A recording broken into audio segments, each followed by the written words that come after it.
Jack, it's nice to see you. Hey, so I've spoken to Jamie in the past, and Jamie's talked about the work that you guys were putting in, I think through lockdown and stuff, where it's pretty much just you and him.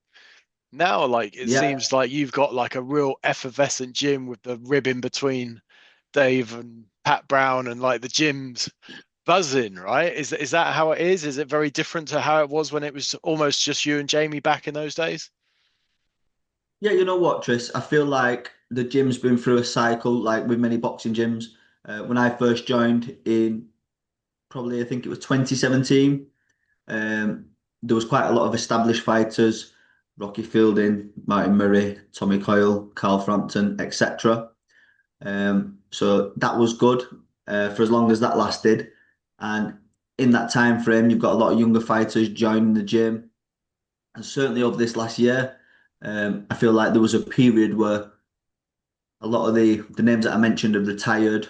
Uh, I was going through that position of retiring, and I felt like there was a lot of days that there was just me, Jamie, and Nigel. Especially through that lockdown period where things were frustrating, but um, kept chipping away.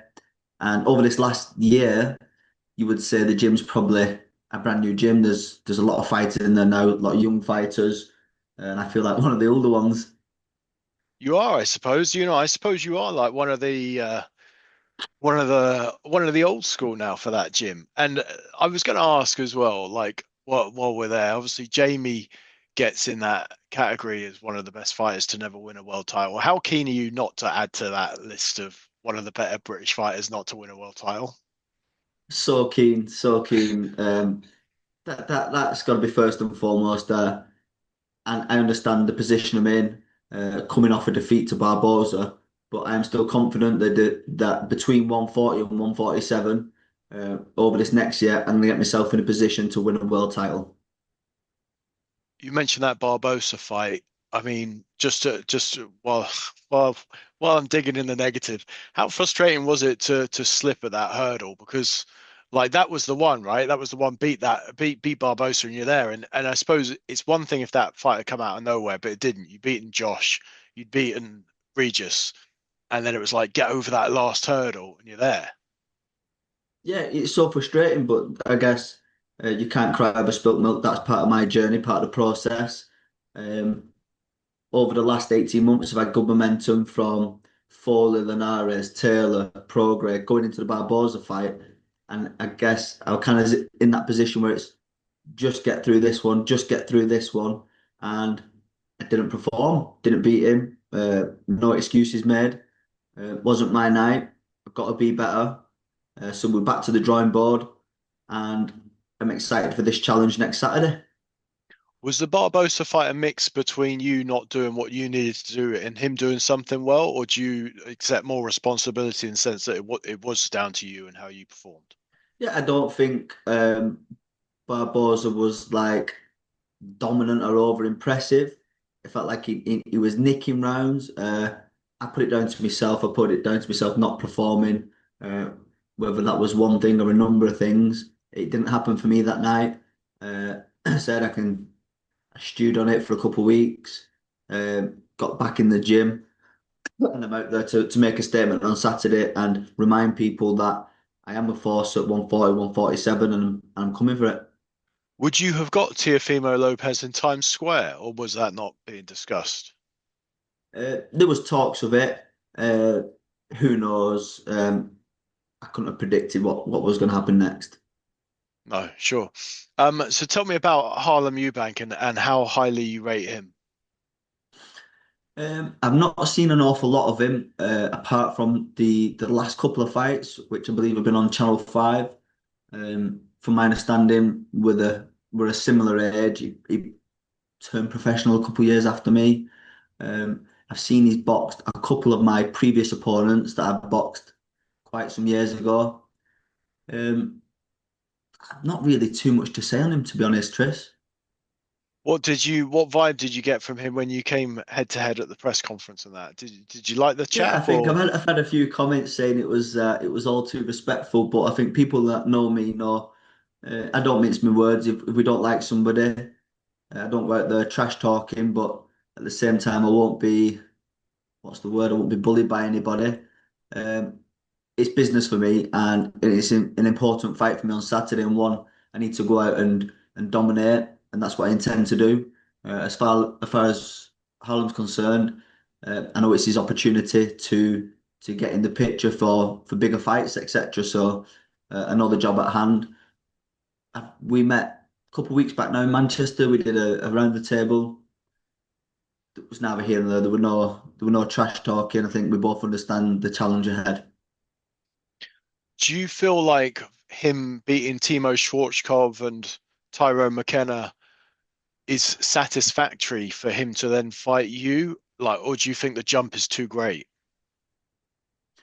Um, I mean, I've watched the fights that you just mentioned, um, and I guess in a way, I probably give him the blueprint. I don't know if Schwarzkopf was undefeated when I boxed him. I could be mistaken there. Or McKenna. I think McKenna might have been, but we're talking about fighters in McKenna who had retired, who'd been quite vocal in he'd not been firing 100% on all cylinders, and he come back, and that was his last fight. So only time will tell now. We're a little over a week away. Is the jump going to be too much? I believe it is. In terms of there not being animosity between you guys, obviously there was with you and Josh Taylor. You know, like you and Josh go together now, like peanut butter and jelly, in British boxing circles. Like you guys you'll always have that fight on the table, right? Because of your chemistry. There'll always be a trilogy fight out there for you guys, right? Yeah, of course. It's been mentioned, but I guess like any fighter, I've got a fight scheduled. I'm solely focused on that. Now, if he's in a position in the future and I am where two roads collide again, then we'll accept it. Did you watch his fight with Esserman? I did. Esserman was down in the gym. I think I did two spars with him for the fight. Um, they travelled up to Manchester. He was respectful. I sparred him, and I was interested. One because it was at 147, how he'd adapt. We'd seen in the fight with Tio where he mentioned about the weight draining out of him, the energy draining out of him quite quick now, whether he'd have moved up, and I thought he looked sharp. So as the bell went for the first, I think it were 3 rounds, he was faster to the punch. His timing looked better. His speed certainly looked better. I knew how fit Esserman was. They call him the engine. Um, a few times, and I thought both of them were going to stop each other. Oh, he's on top, he's on top. But then as the fight progressed, we've seen Esserman kind of stick to what he does and kept chipping away and got the victory. So I was made up for him. What did you feel for Josh? Did you take any pleasure from it, enjoyment from it? Did you feel for him? Like, or was it just, didn't feel any kind of way? Didn't feel any kind of way. Yeah, it wasn't my fight. I was happy for Esserman. Um, Josh got beat. I'm not going to kick him on whilst he's down. I know how that feels losing a fight, so it's not nice. And I'm not in a position where I'm going to start taking to the internet and firing shots at him. Uh, you got to suck it up and take it like a man. Um, Not like he did when we first boxed, but that's a different story. But yeah, ultimately, Esselman, I see now how he was training for the fight.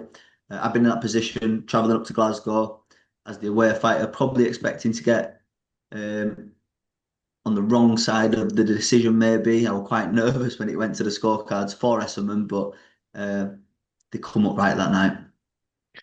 Are you nervous now going into this Eubank fight? Because we're in a culture now where one loss, and I know obviously that there was Taylor before, but you know what I mean. One loss, and you're not being written off. But a second one, and it's the position's precarious, right? Yeah, of course. Nervous is the wrong word. I won't say I'm nervous. I've prepared well. I prepared really well for this fight. I'm confident, but kind of in the back of my mind, I know that I've got to go and leave it all out there. I've got to go and put the performance on because, like you said, and not even that, not even if I don't win in a great fashion, people are going to say X, Y, and Z. So I've got to go out there and be dominant and show them what I'm about. Hey, it's funny you mentioned that because of the social media era that we're in and that kind of stuff. um, before that last fight, there was the whole boring campaign from Mattel, wasn't there? Did you enjoy that? And what was the feedback like? You know what, Tris? I was skeptical at first. I come home and showed it to my wife, and she said, "You know what? It could be good." So I agreed to it. People that know me know. Um, I won't say I'm over private, but I kind of just stick to my work and get my job done. I had a brilliant response to it. I think it went down well. A lot of good feedback. As far as enjoyment, I didn't not enjoy filming it, but I won't say it was like my favorite thing to do. We had a laugh filming it, and the guys from Matchroom were spot on. So thank you to them. And I suppose talking about that, Jamie has been livid, when people have called you that as a fighter, because obviously there's the sweet science. And I suppose this is this is now more in the public eye, given what Turkey Al Sheikh said about Tom and Jerry fights and all the rest of it. But there's a sweet spot, right? Where if you can fight in the inside and still use the ring, because after all, they're 18 by 18 or 20 by 20, like they're there to be used, the master can do it all, right? Yeah, it's like you said, we're living in a time, and your knowledge goes way beyond mine, but I feel like we're living in the social media era where everybody's a lot to say. Maybe the boxing purists understand the sweet science, and that's appreciated by them. The casual fight fans want to see blood, guts, and a knockdown, which you're not always going to get from a more complete boxer. Um, that's just the way it is. That's the way the land lies. There's nothing I can do about it. I've got to go out there and do my job. And I think, and boxers will say, no matter what, all that matters is getting the victory, because the opportunities will come after a victory, whether it was um, a dull performance or not. We've seen it by a lot of fighters, even of recent, where maybe it's not the most thrilling fight, but as long as they're winning, they're still going to keep progressing. And I suppose here's the thing, right? Is you could flip that back and, but you and Jamie could flip that back to people like me and to the commentary teams. Because Andre Ward said this once. He's like saying, you know, people like me and commentators gas up your Arturo Gattis and be like, yeah, look at this. This was what we want. This is what we want.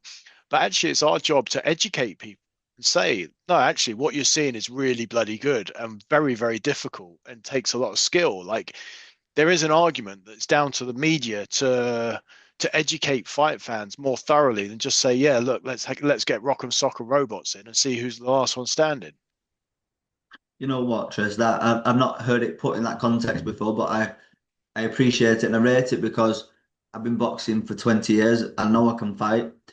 Maybe some performances I've not gone out there and showed what I can actually do, what I believe I can do, what I do in the gym, where I've gone out there, I've executed the game plan, I've beat them comfortably. It might be a points decision. Um, you're always going to get the people who are not interested in that, who just want the knockouts, etc. And that's fine. But like you said, if we can educate them more and get them to appreciate the craft and the dedication, and you know what I mean? I'm 32 next week, and I feel fresh, I feel healthy, I feel intact, and I see a lot of fighters that turn professional around the same time I did. I'm like 13, 14 years deep now, and they've been in so many wars. They've had to retire early. They've overtrained. They've not looked after the body. I believe, unlike your fighters like your Ward, who are more about the sweet science and the IQ, can look after themselves and have a long career And a good life after boxing too. and a good life after boxing. Do you think about life after boxing? Do you know what that next chapter looks like? Of course, these are all things you've got to take in consideration. I've got a young family, I'm expecting a baby in a couple of months, so you've got to have a plan in place. I've got a great support network of not just family members, but externally. So we're kind of putting plans into place, and I'm realistic. I know boxing doesn't last forever. I'm 32. Um, I know I can give it a good go for probably a couple more years. The dream is to get that world title, but you've got to consider what's after boxing. Because I suppose you're in a sweet spot, right, Jack? Where like if you do get a world title fight and then a big fight afterwards, like a big defense with just for example, a Tiafimo or Boots or whatever weight you're going to be fighting at, 140, 147. In fact, is it you just 147 now onwards? Is this you? You know what, Tris? No, this fight was proposed at 147. It's one that I accepted the challenge. It's a new challenge, but I can still make 140 comfortably. And I guess ultimately it's what fights are out there and what makes sense. Yeah, because what I was saying is you're in a sweet spot, right? Where if you win a world title and then get one of those marquee names, feasibly, as long as you're careful, you wouldn't have to work again. Maybe. Do you Yeah, know what I mean? It 100%. but also Yeah, it could go the other way where, your future is very different, like could hinge on the next two or three fights. of course. And I've been conscious of that for some years now. And uh, I've got a great wife and a great family, and we're sensible and we're realistic, and we've been putting plans in place for well over a couple of years, and being wise and being smart with money that we've earned from fights. If you do work, are you going to stay in boxing or are you going to do something else? No, I'd like to stay in boxing. There is other opportunities, but boxing's been a massive part of my life. And if there's lessons and teachings that I can pass on, whether that be in a boxer trainer role and a manager role, I'd like to keep my hand in there, definitely. Because quite a few of Jamie's guys are doing pretty well. You look at Tommy Coyle; he's a good success story for someone after boxing too, right? And I guess Yeah, Jamie educates you on that stuff too, right? As the stuff away from boxing too. of course, I've had my seconds trainer's license for over a year now, Tris. So when I'm not deep in camp and training, I've been fortunate enough to be on the other side with some fighters over the last year. So I've been picking up little bits of experience from the other side as well over this last year. And just one more, then I'll let you go. But what's it like being around the double act of Pat Brown and Dave Allen? Is that mental? And is it mental every day? You know what? It's not every day, but it's kind of it is entertaining when you see them both together. It's like they both change in a way. Separately, it's just Dave Allen, it's just Pat Brown, but together it's just like it's a different combination. And you know what, as fun and as enjoyable it is to be around them, um, it's enough just being in the gym and not have to be with them all day. The small dose treatment is fine. The small dose treatment. Yeah. Okay. All right, Jack. Well, look, thank you very much for taking the time to talk to me. I'm really grateful, and all the best for next week. Tris, thank you for your time, mate. God bless. Brilliant. Thanks, Jack. Bye bye.